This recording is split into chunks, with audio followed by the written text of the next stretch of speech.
नमस्ते मित्रों, व्रत पूजा त्यौहार चैनल में आपका स्वागत है।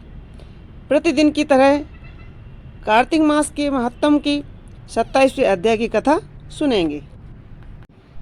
गणों ने कहा, विष्णुदास एक दिन भोजन तैयार करके भक्ति में तल्लीन था कि कोई उसका भोजन चुरा कर ले गया, लेकिन सायंकाल की आराधना हो सके और व्रत भंग न हो, इसलिए उसने उस दिन दोबारा भोजन तैयार किया। श्री नारद जी ने कहा, हे राजन, इस तरह लगातार 7 दिन तक कोई दूसरा भोजन चुराता रहा। तब वह हैरान होकर सोचने लगा कि यह तो बड़ी विचित्र घटना है कि न जाने कौन हर रोज़ मेरा भोजन चुरा कर ले जाता है। फिर भी इस देव स्थान को छोड़ना नहीं चाहिए। अगर मैं भोजन बनाकर खा लेता हूँ तो देर हो जाएगी और पूजा छूट जाएगी। अतः मुझे भोजन बनाकर तुरंत खाना नहीं चाहिए। बिना भगवान को भोग लगाए वैष्णव को भोजन नहीं करना चाहिए। अगर 7 दिन बिन भोजन के बीत गए तो आज का दिन और सही। आज मैं भली भांति भोजन की रक्षा करूँगा और देखूँगा कि हर रोज़ कौन चुरा कर ले जाता है। ऐसा सोचकर विष्णुदास भोजन तैयार करके भोजन के पास ही छिपकर बैठ गया।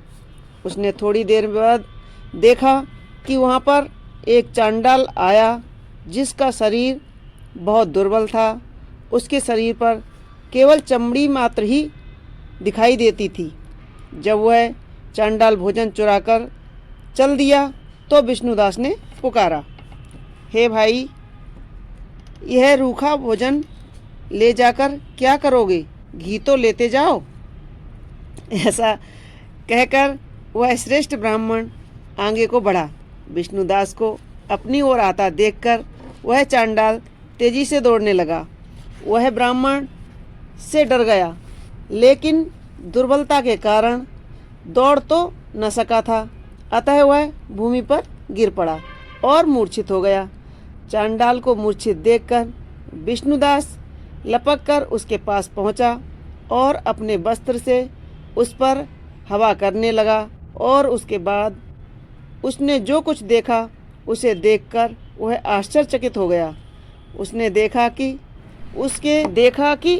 उसके सन्मुख शंख चक्र गदा पद्म पीताम्बरधारी चतुर्भुजी रूप, अलसी के फूल के समान कांति वाले, छाती में कौस्तुभ माला से सुशोभित साक्षात श्री भगवान विष्णु खड़े हैं। भगवान का दर्शन करके सात्विक भाव से मुक्त वह श्रेष्ठ ब्राह्मण उनकी स्तुति तथा प्रणाम न कर सका, कुछ न कह सका। वहीं पर सब इंद्र आदि देवता भी उपस्थित हो गए और गंधर्व तथा अप्सराएं आकर गीत गान करने लगीं तथा नृत्य करने लगीं। ब्राह्मण उन्हें प्रणाम करने के लिए उतावला हुआ। त्यों ही वहाँ संपूर्ण देव, गंधर्व और अप्सराएं आ गईं। विष्णु भगवान ने अपना स्वरूप ब्राह्मण को प्रकट कर उसका आलिंगन किया और दिव्य विमान में बिठाकर उसे वैकुंठ लोक को ले गए। दिव्य विमान में ब्राह्मण को विष्णु के साथ जाते हुए चोल राजा ने भी देखा। उसने अपने गुरु आश्चर्य मुद्गल को कहा कि मैंने जो यज्ञादि किए हैं वे सब व्यर्थ हुए। जितनी दान दक्षिणा मैंने ब्राह्मणों को दी वह सब असफल हुई। विष्णु भगवान के दर्शन नहीं हुए। विष्णुदास ब्राह्मण ने केवल श्रद्धा से भक्ति की। उसके प्रभाव से विष्णु भगवान ने आकर उसको दर्शन दिए। इसलिए भक्ति ही सर्वोपरि है। मुझे भगवान के दर्शन के लिए राजकोष त्याग कर भक्ति करनी चाहिए।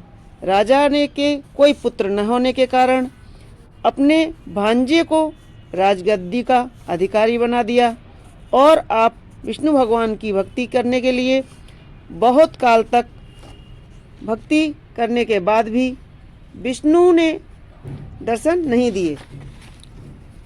वह अग्नि कुंड में कूद पड़ा। अग्नि में प्रकट होकर विष्णु भगवान ने राजा को गोद में उठा लिया और कहा कि मैं तेरे त्याग और भक्ति से प्रसन्न हूँ। उसका आलिंगन कर उसको दिव्य विमान में अपने साथ बिठाकर वैकुंठ लोक को ले गए। विष्णु जी ने अपने समान रूप वाले ब्राह्मण को पुण्यशील और राजा चोल को सुशील नाम देकर दोनों को अपना द्वारपाल बना लिया। बोलो विष्णु भगवान की जय। तो दोस्तों, यह थी 27वें अध्याय की कथा। आगे की कथा हम आपको इसी तरह सुनाते रहेंगे। आपको हमारी कथाएं कैसी लगती हैं हमें कमेंट्स बॉक्स में ज़रूर लिखें और हमारे वीडियो को लाइक करें, शेयर करें और सब्सक्राइब अवश्य करें। धन्यवाद।